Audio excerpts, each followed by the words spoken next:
Tudo bem, Rafael? Bom dia para você, bom dia para os ouvintes e para as ouvintes da Band News Difusora. Rose, hoje você vai falar aqui sobre a situação do estado do Amazonas envolvendo queimadas. Imagino que você vai abordar a seca também, né? A vazante. Vi que você no fim de semana viajou e acompanhou algumas situações bem de perto. Mas antes disso, já tinha também na semana passada acompanhado a situação das queimadas na região metropolitana. Inclusive, a reportagem foi exibida na semana passada, gerou muita repercussão, com as imagens que nós mostramos também, as imagens do Chibel Flores, e hoje você traz esse destaque aqui na coluna, não é isso, Rose? Isso mesmo, Rafael, a gente precisa tratar desse número. Hoje é dia 2 de outubro de 2023, vocês já devem ter dado esses números, eu vou repeti-los aqui na coluna.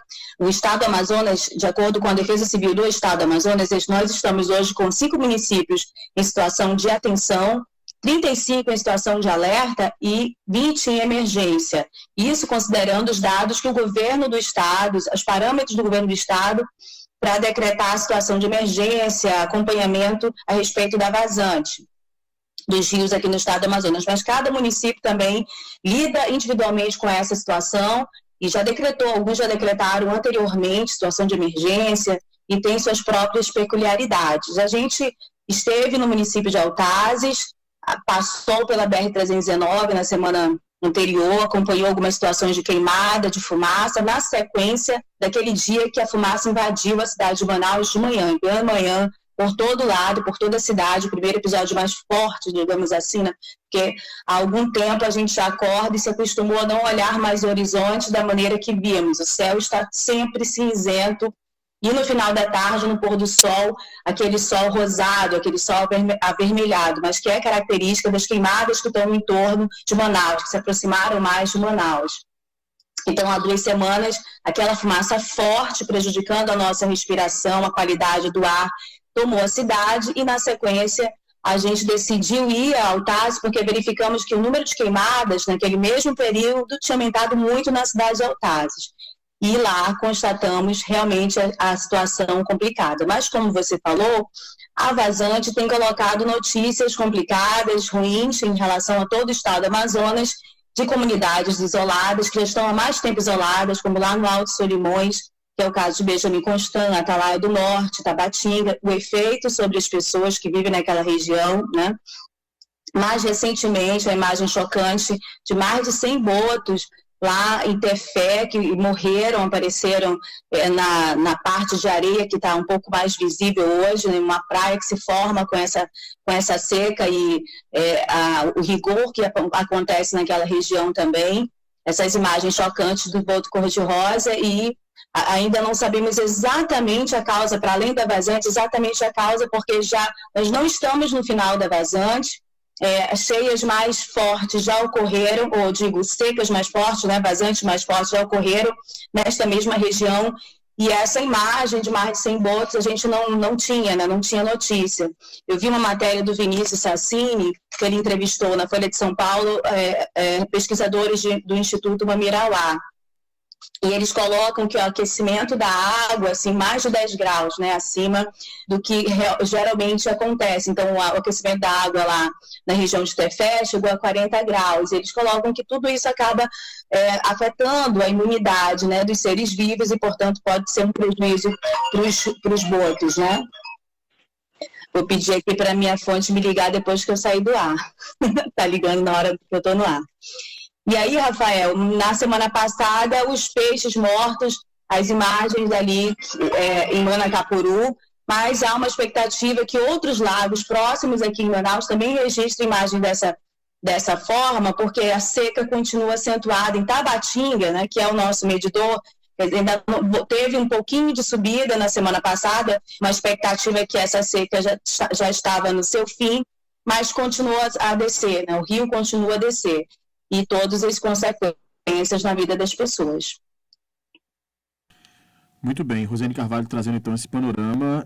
As imagens são realmente chocantes, são assustadoras, né, Rosiane? Essa questão também das mortes dos botos, né, das espécies vermelho, né, que é o cor-de-rosa e tucuxi também, é tudo muito chocante.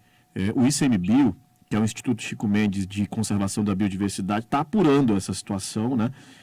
E aí fica a informação que você trouxe, né, Rose, que o Instituto Mamirauá fazendo ali o alinhamento de informações com o ICMBio, fala sobre essa questão do baixo nível da água, obviamente, e também do aumento da temperatura, chegando ali a 40 graus realmente, de fato. Eu até assisti realmente uma entrevista com alguém do Instituto Mamirauá falando que o normal ali chegava ali a pouco mais de 30 graus. E aí 40 graus realmente é uma situação difícil. Ontem teve uma ação emergencial do ICMBio, junto com esses institutos, lá no Lago Tefé, para tentar resgatar botos ainda vivos e tirar daquela situação de baixo nível de água e de altíssima temperatura.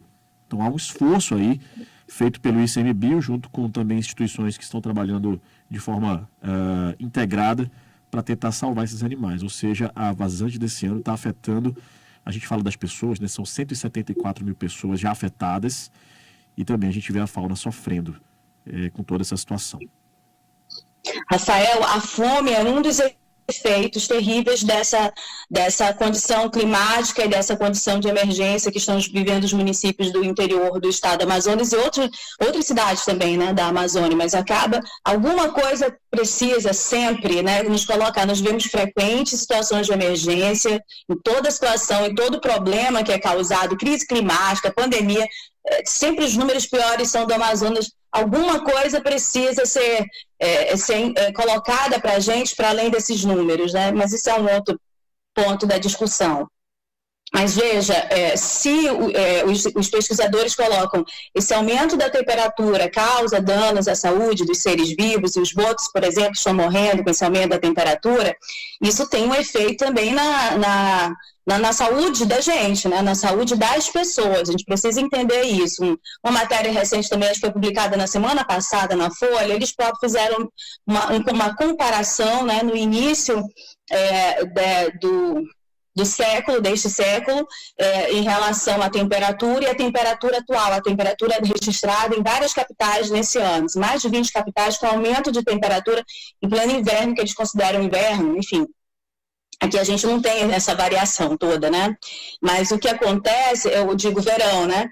Mas o que acontece é que de todas essas cidades, esse registro de aumento de temperatura, Manaus é a que tem a maior registro de aumento de temperatura, as temperaturas mais altas. Nós atingimos nesse verão amazônico uma temperatura superior 2 graus acima do que a gente registrava no início do século. Isso é muito, né, para a nossa condição, né? Eu lembro, há uns anos atrás, eu no médico, né, na minha médica, falava da minha baixa, que eu tenho uma coisa de ter a pressão mais baixa, né, assim. E aí ela falava que isso é um problema para a saúde das mulheres no sentido de locais como Manaus. Você viver numa cidade como Manaus, com a temperatura muito alta, que é muito calor, você precisa hidratar muito seu corpo, se hidratar bastante, porque essa coisa de ter uma pressão mais baixa pode causar desmaio, entendeu? Então, assim, eu estou dando um exemplo muito simples, né, em relação a viver em Manaus e aumento dessa temperatura. Mas é claro que há uma série de outras consequências nos organismos todos. E isso tudo, há muito tempo, já está sendo colocado para a gente, mas não é verificado aí como política pública, não é debatido como política pública, né?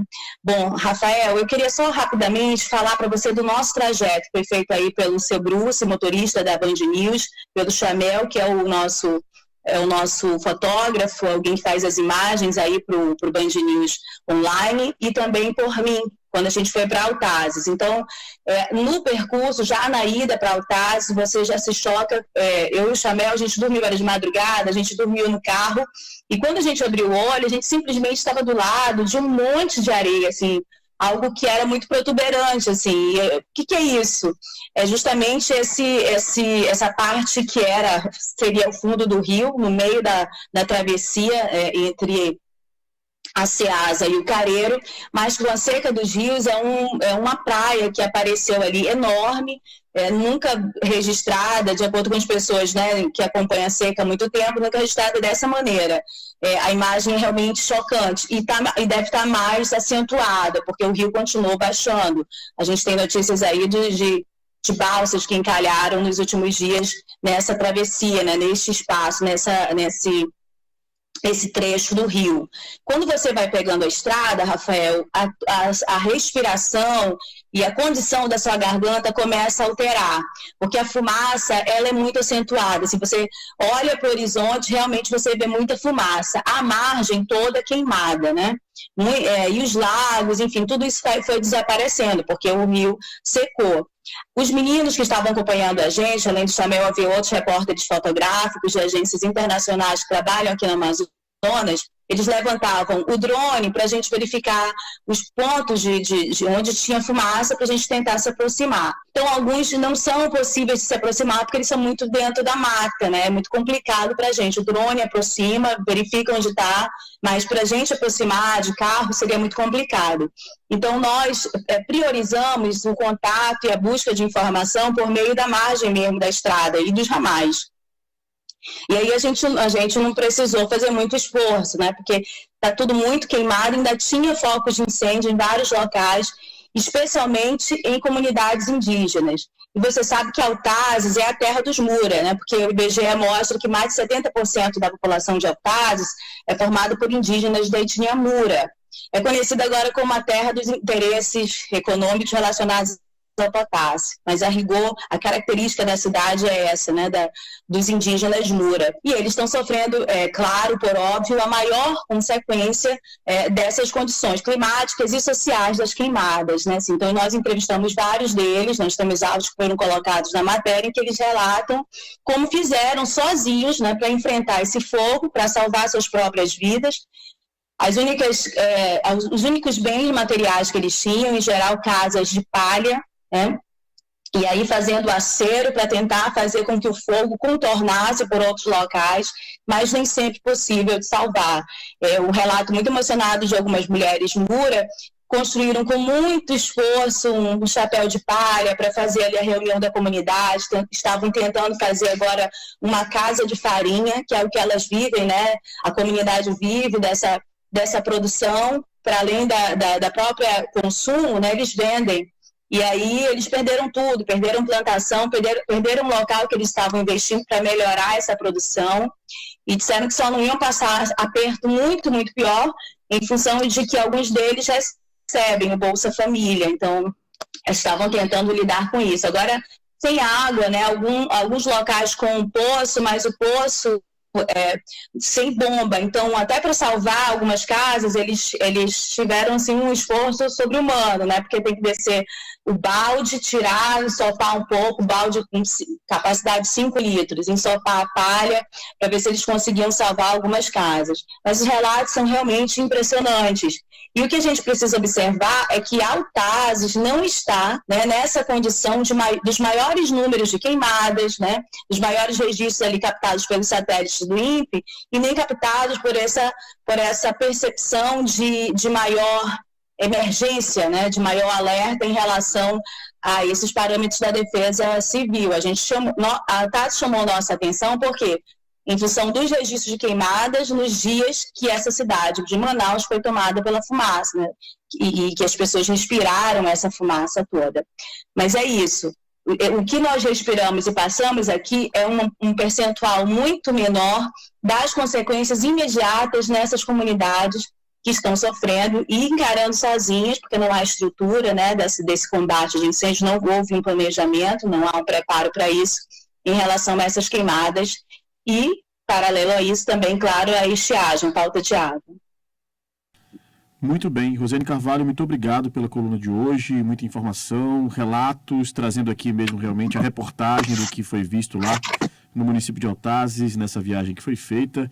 E essas imagens, tem vídeo especial que vai ser lançado hoje no nosso site, nas nossas redes sociais. A reportagem completa já está disponível no nosso site, bandnewsdifusora.com.br, está disponível nas nossas redes sociais também, para você que está em casa ouvir a hora que quiser e compartilhar também. Obrigado, Rosiane, pela coluna de hoje. Eu que agradeço, até a próxima.